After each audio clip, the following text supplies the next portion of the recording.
Going into The Last of Us Part 2, I wasn't originally on the hype train, as I had started playing the first game near the end of 2019 and enjoyed it, but not to the extent where I was truly interested in the sequel. However, after playing through the best the game had to offer, including the winter segment and the ending, I became so enveloped in the world that once I had beaten it, I immediately rushed to the internet, hungry for information, and I suddenly became so infatuated with this series that I wanted all of the details out there about The Last of Us and its then upcoming sequel as soon as possible. I started counting down the days, immediately pre-ordering it, and watching every video I could find on this incredible game. I was so unbelievably hyped, yet when the PS5 event rolled around, showing a new Horizon game and a new Ratchet & Clank game, it sort of started to take a backseat in my mind, yet as soon as it got a 10 out of 10 from IGN the next day, and perfect scores from tons of other reviewers, I immediately started the hype train back up, and with all of my excitement and the fact I could not wait to play the game, you may wonder how I thought it held up. Well, here is the story of my experience with The Last of Us Part 2.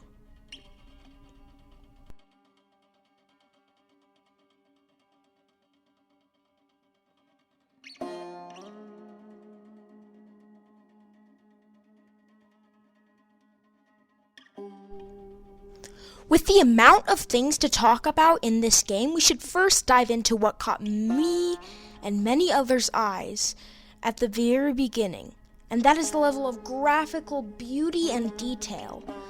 While I was always impressed with the graphics in this game, I seemed to greatly appreciate it more and more as the days went by, and here's my reason.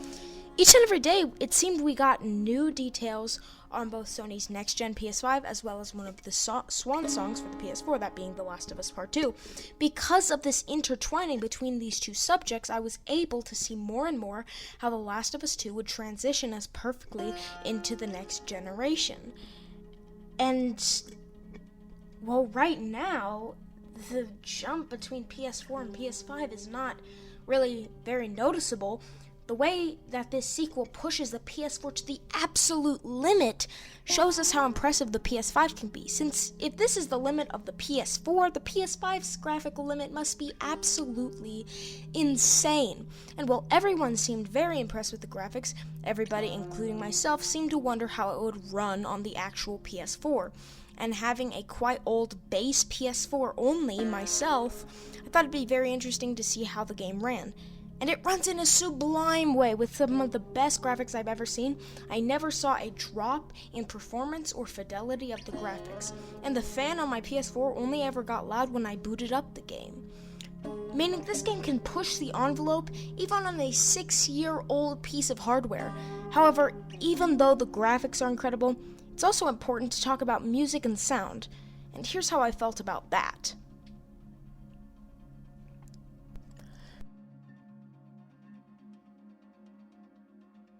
So, music and sound, right? Well, what do I think about it? The music perfectly adds to the immersion of an at first calming and folksy world turned into a horrifying, brutal one.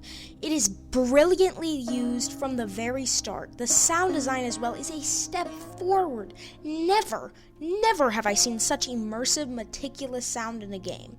It can make you feel any broad range of emotions.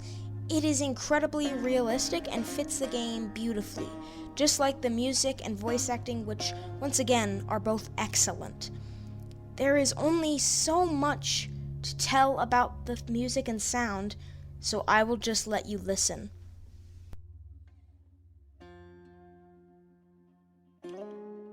Well, I'm a peanut bar, and I'm here to say your checks will arrive on another day. Another day, another dime, another rhyme, another dollar. Another stuffed shirt with another white collar. Criminals, Wall Street, taking the...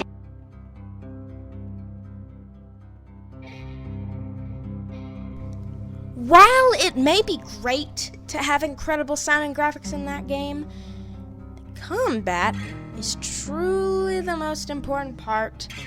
And with that being known, listen to what I'm about to say very carefully. This game has the best combat in any game ever.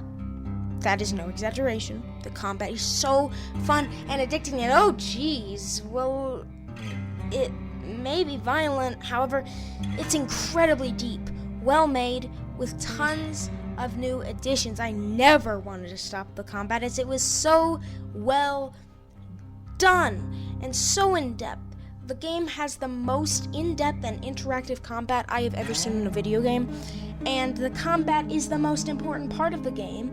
So this game is already great once you experience the combat. So if you weren't already sold, let me just show you some of the best combat the game has to offer. I think if you aren't sold after seeing that, you're insane. The combat allows you to feel incredible, as it is easy to pick up, yet hard to master. And you can easily be careful and take your time if you aren't very skilled, or you can master it and take many risks if you dodge right, hide in stealth, craft the right items, and use the right weapons and distraction items. You will hate your enemies and want to fight them, yet sometimes you'll need to run, but even then running can only protect you against some enemies, so you'll have to use the new mechanics wisely. One of the best parts of the combat is the ability to turn enemies against each other, and you'll need to do this quite a few times to survive or make things easier. And this also helps show you that all of your enemies are weak, which is a great job to make them scary but never too much, as you always feel like you have control, and that as long as you do everything in a smart way, you can escape or kill your enemies. Every enemy is unique and most have names, making these feel like real battles, and making the enemies more human and less threatening, yet still scary. The combat is a massive part of the game, definitely, yet the new world to explore and the new mechanics within it are possibly just as important.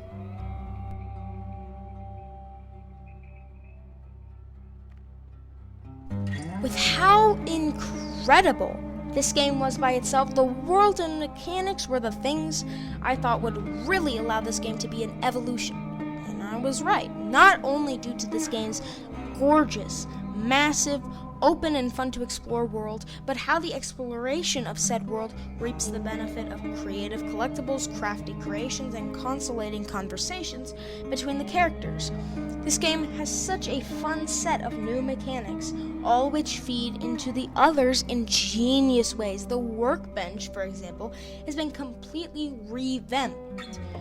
The world has tons of new collectibles, which you need your new abilities for. This is, I think, a perfect example of the world and mechanics of this game.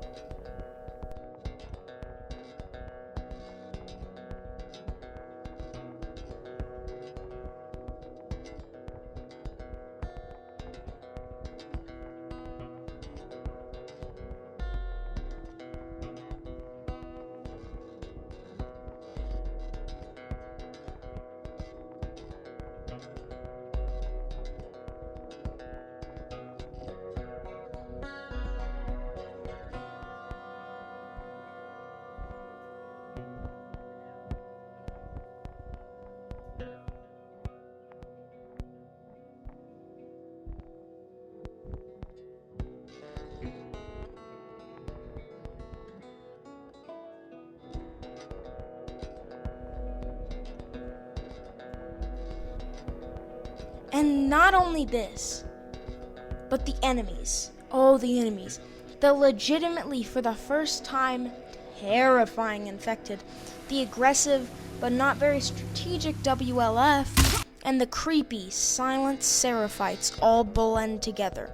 And if you don't believe me, watch this part where I shattered the windows of a building, went to the bathroom, killed a runner, and then got a key to another building.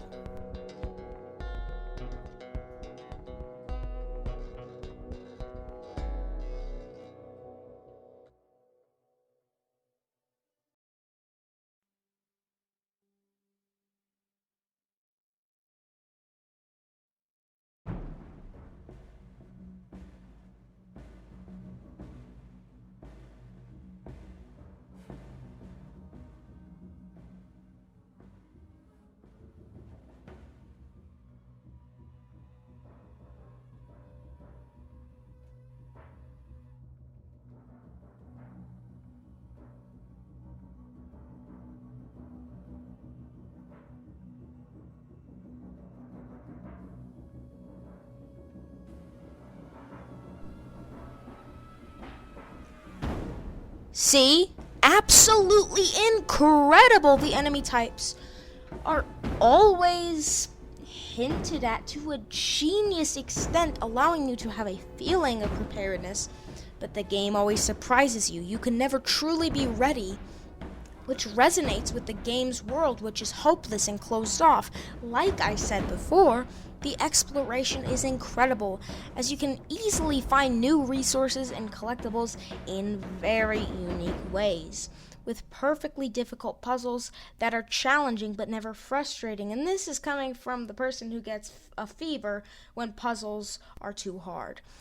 Every single one was well balanced and never felt unfair, but they still make you feel incredible once you beat it. The weapons are another well-crafted piece of the game, as they all have advantages and disadvantages that are all considered with the level design and how the enemies interact with the world.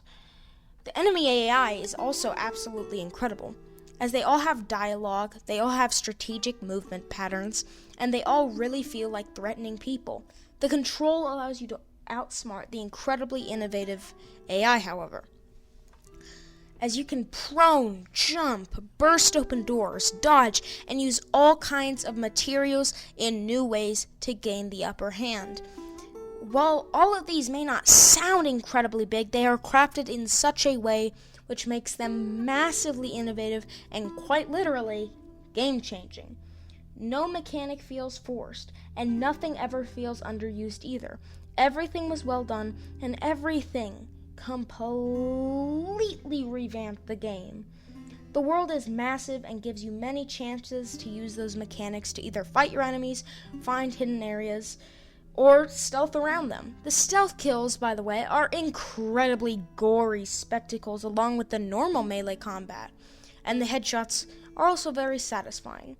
The crafting and upgrading is massively innovative, as every new upgrade feels like just that, a massive upgrade.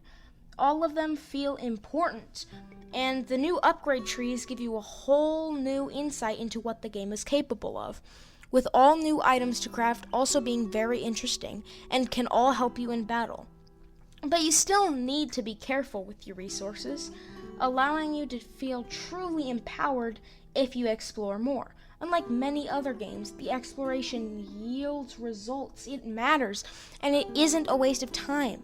Now, while the world is absolutely amazing, the difficulty is well balanced. The exploration is incredibly innovative. The mechanics are all well crafted, and the puzzles are well balanced. There is one glaring, massive, horrible, terrible feature that totally makes it make sense to give the game a 0 out of 10 like a bunch of people on Metacritic did, and that is, get ready for it, you can kill dogs. Oh my god. Now, being serious, this is something I don't like. Pretty much the only thing I didn't like in the game, but it does not matter. Here's the thing. I know that this mechanic is bad, but it does not make the game any less incredible.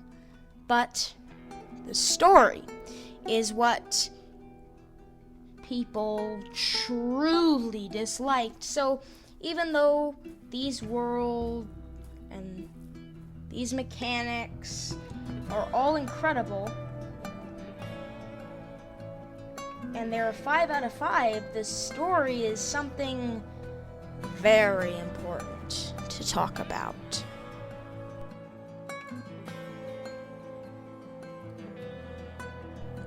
Now, I promise no spoilers at all for the sequel, not even suggestive gameplay. Yet, there are semi-spoilers for the first game. So if you don't want that, skip to the time into the description and in the pinned comment below.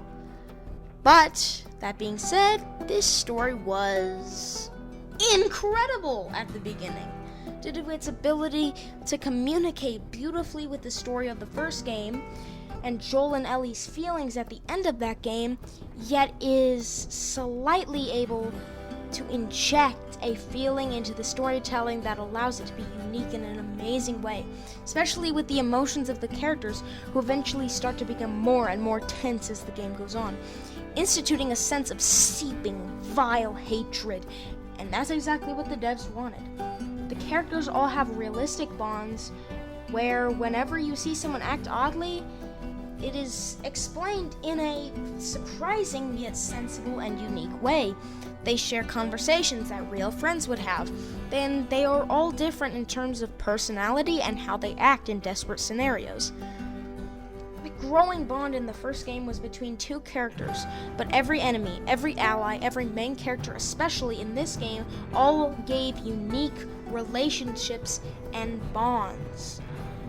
There are short bursts of comfort that block out the fear and hatred spawned when near the enemies of the game, and those perfectly suck you into the world that these characters are in. The feeling you get from the dangerous world perfectly contrasts with the characters finding small moments that allow them to escape from the horror of the outside.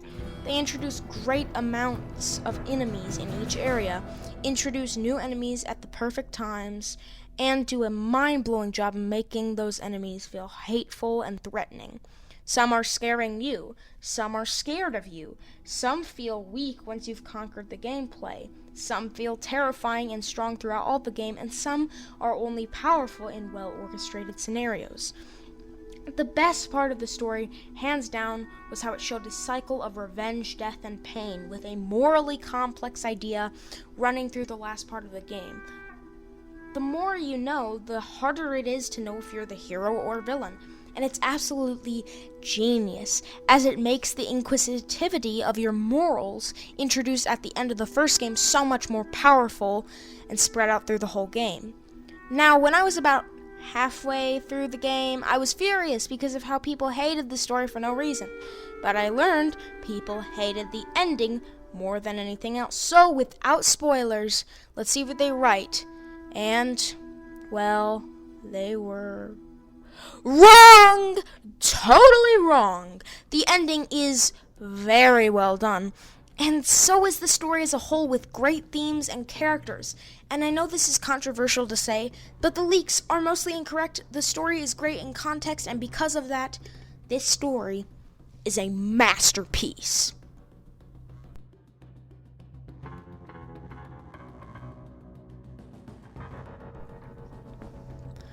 Not once in this game did I doubt that something might happen that was so egregious, so horrible, that I would understand the hatred.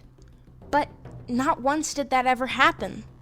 The combat and the world with its improved mechanics are by far the best part of the game, and they make the game my favorite game on the PlayStation 4 and my third favorite game of all time. The story may scare you off, but it is beautiful, and the graphics push the industry to the next level. There was not a single part of the game even close to large enough to make me slightly uncomfortable or angry. I love this game with all my heart. I give it a 5 out of 5. I will never change my thoughts on it. It is a masterpiece. Be safe.